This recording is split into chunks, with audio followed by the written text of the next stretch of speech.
इसी तरह के वीडियो पाने के लिए एंड जीके क्यूज के लिए सब्सक्राइब करें एंड सपोर्ट करें। धन्यवाद। नमस्कार दोस्तों, स्वागत है आपका वर्मा कोचिंग JCERT में। आज लेकर हाजिर हैं क्लास 8 का भूगोल सामाजिक विज्ञान चैप्टर 6 जनसंख्या। ये है चैप्टर का नाम। इसमें हम इसका क्वेश्चन का आंसर करेंगे। क्वेश्चन है कि दिए गए 4 विकल्पों में सही विकल्प चुनिए। निम्नलिखित में से किस क्षेत्र में प्रवास, आबादी की संख्या, वितरण एवं संरचना में परिवर्तन लाता है? तो क्या है? प्रस्थान करने वाले क्षेत्र में, आगमन करने वाले क्षेत्र में, प्रस्थान और आगमन दोनों में, या कोई नहीं।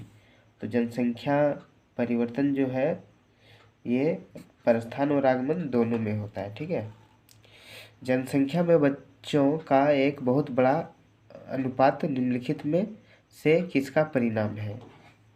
तो क्या होता है? बच्चों का बड़ा अनुपात कैसे नजर आता है? उच्च दर से, उच्च मृत्यु दर से, उच्च जन्म दर से, उच्च जीवन दर से, कि अधिक विवाहित वाला जोड़ा?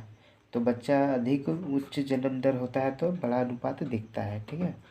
अगला है, निम्नलिखित में से कौन सा एक जनसंख्या वृद्धि का परिणाम दर्शाता है? तो जनसंख्या वृद्धि कैसे होता है? एक क्षेत्र की कुल जनसंख्या, प्रत्येक वर्ष लोगों की जनसंख्या में वृद्धि होना, या जनसंख्या वृद्धि की दर, या प्रति 1000 पुरुषों पर महिलाओं की संख्या। तो हो जाएगा ग नंबर इसका। ठीक है। चौथा है, 2011 की जनसंख्या के अनुसार एक साक्षर व्यक्ति वह है। कौन है? जो अपना नाम पढ़ सके, या जो अपनी भाषा में पढ़ लिख सके, या जिसकी उम्र 7 वर्ष है और वह किसी भी भाषा को समझ के साथ पढ़ और लिख दोनों सके। यही हो जाएगा आपका। ठीक है। फिर इसके बाद दूसरा देखते हैं। इसके 3 महत्वपूर्ण घटक है जनसंख्या वृद्धि का। तो इसमें से महत्वपूर्ण घटक पहला है जन्म दर, फिर मृत्यु दर, और ग में हम लिखेंगे जनसंख्या पलायन। ठीक है। या फिर इसे प्रवास भी बोल सकते हैं। जन्म दर, यदि बच्चों के जन्म की संख्या अधिक होगी तो से जनसंख्या में वृद्धि, यदि बच्चों की जन्म दर कम हो जाएंगे उससे जनसंख्या वृद्धि में कमी आएगी। बच्चे अधिक होने से वृद्धि दर बढ़ेगी और कम होने से वृद्धि दर घटेगी। ठीक है। ख देखते हैं मृत्यु दर। मृत्यु दर से हमारी अभिप्राय किसी क्षेत्र या विशेष में एक विशेष अवधि में मरने वालों की संख्या से होता है। इसको भी प्रति 1000 व्यक्तियों में गिना जाता है। अगला जो है इसका प्रवास या फिर पलायन बोल सकते हैं। इसमें है एक स्थान से दूसरे स्थान पर जाकर बसने की प्रक्रिया को जनसंख्या पलायन कहते हैं। यदि जनसंख्या की यह अदला बदली एक देश में ही हो तो इससे जनसंख्या वृद्धि में कोई अंतर नहीं आता है। परंतु यदि जनसंख्या पलायन एक देश से दूसरे देश में हो तो इसमें जनसंख्या वृद्धि में आवश्यक फर्क पड़ेगा। क्लियर है? दूसरा है 1981 से भारत में जनसंख्या वृद्धि दर क्यों घट रही है? तो इसमें क्या है कि जन्म दर पर लगाए गए सार्थक नियंत्रण के कारण 1981 से भारत में जनसंख्या में वृद्धि दर घट रही है। तीसरा है आयु संरचना, जन्म दर और मृत्यु दर को परिभाषित कीजिए। आयु संरचना किसी विशेष देश की जनसंख्या की आयु संरचना यहाँ के विभिन्न आयु समूहों की संख्या को बताता है। ये विभिन्न आयु समूह है: बच्चे 0 से 14 वर्ष, वयस्क 15 से 59 वर्ष और वृद्ध 60 साल या उससे अधिक आयु के लोग। साधारणतः बच्चे और वृद्ध अधिक दृष्टि से उत्पादनशील नहीं होते और अपनी आवश्यकताओं जैसे भोजन, वस्त्र, इलाज आदि के लिए वयस्कों पर निर्भर करते हैं। ठीक है। एक हो गया। मृत्यु दर को परिभाषित करते हैं। मृत्यु दर से हमारी अभिप्राय किसी क्षेत्र में, देश में एक विशेष अवधि में मरने वालों की संख्या से होता है। इसको भी प्रति 1000 व्यक्तियों में गिना जाता है। इसमें 3 का परिभाषित करने का था, 2 का हो गया। तीसरा परिभाषित करते हैं जन्म दर का। जन्म दर से हमारा अभिप्राय किसी क्षेत्र या देश में एक विशेष अवधि में जन्म लेने वालों की संख्या से होता है। इसको भी प्रति 1000 व्यक्तियों में गिना जाता है। क्लियर है? 2 का 4 देखते हैं। प्रवास जनसंख्या परिवर्तन का एक कारक है। ठीक है। उत्तर है लोगों का एक क्षेत्र से दूसरे क्षेत्र में चले जाने को प्रवास कहते हैं। प्रवास जनसंख्या परिवर्तन एक महत्व है। ये केवल जनसंख्या के आकार को ही प्रभावित नहीं करता बल्कि उम्र एवं लिंग के दृष्टिकोण से नगरीय एवं ग्रामीण जनसंख्या की संरचना को भी। तीसरा नंबर देखते हैं, जनसंख्या वृद्धि एवं जनसंख्या परिवर्तन के बीच अंतर स्पष्ट करें। पहले जनसंख्या वृद्धि देखते हैं। इसका निर्धारण जनसंख्या में जुड़ने वाले जनसंख्या से विलग्न होने वाले व्यक्तियों की संख्या से होता है।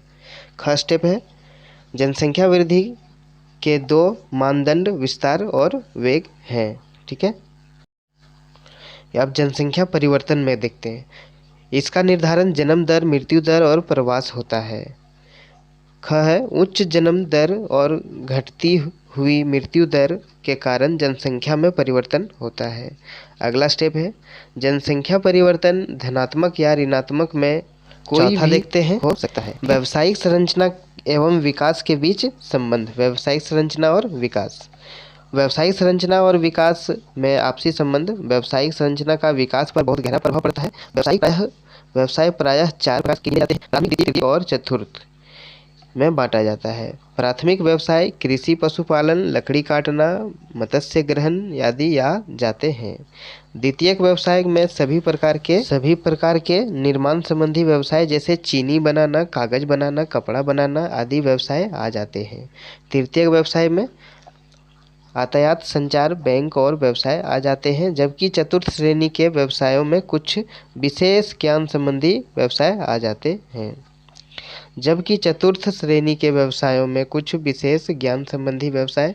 जाते हैं। जो देश प्रायः प्राथमिक या द्वितीय व्यवसाय में लगे होते हैं।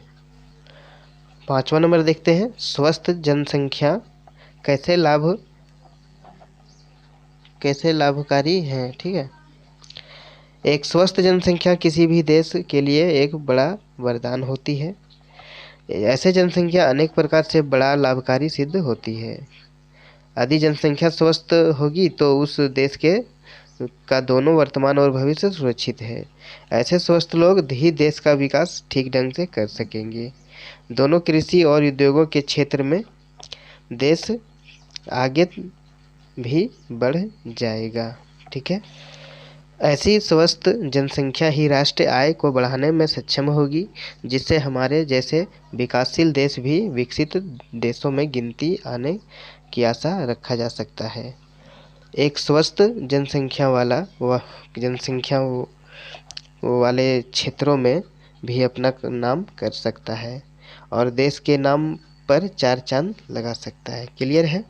आशा करता हूँ कि आपको क्वेश्चन का आंसर पूरी अच्छी तरह से मिला होगा। वीडियो को लाइक करें और चैनल पर नए हैं तो चैनल को सब्सक्राइब करना न भूलें। ठीक है, आगे देखते हैं 6ठा नंबर का, राष्ट्रीय जनसंख्या नीति की मुख्य विशेषता क्या है। तो राष्ट्रीय जनसंख्या की मुख्य विशेषता है, इसमें परिवारों का नियोजन पर जोर दिया गया ताकि सदस्य स्वस्थ और विकास में वृद्धि हो सके। यदि हर वंश या परिवार सीमा के अंदर रहेगा तो परिवार कल्याण के कार्यों को बढ़ावा मिलेगा और परिवार सुख शांति की सांस ले सकेगा। अगला स्टेप है, 14 वर्ष की आयु तक के बच्चों के लिए शिक्षा अनिवार्य कर दी गई है। इसमें कहा गया है कि बच्चों की मृत्यु दर में कमी लाना, इसे 3% पर ले आना होगा। अगला स्टेप है, फैलाने वाली बीमारियों की रोकथाम के लिए बच्चों का टीका लगने के कार्य को पूरा किया जाएगा। लड़के लड़कियों के विवाह की आयु बढ़ा दी गई ताकि नाबालिगों का विवाह न हो सके और न ही बाल विधवाओं की समस्या पैदा हो सके। क्लियर है? फिर मिलते हैं अगले वीडियो में अगले चैप्टर के साथ। तब तक के लिए वीडियो में अंत तक बने रहने के लिए आपका बहुत बहुत धन्यवाद। हमारे शॉर्ट वीडियो में जाके जीके ट्रिक देख सकते हैं।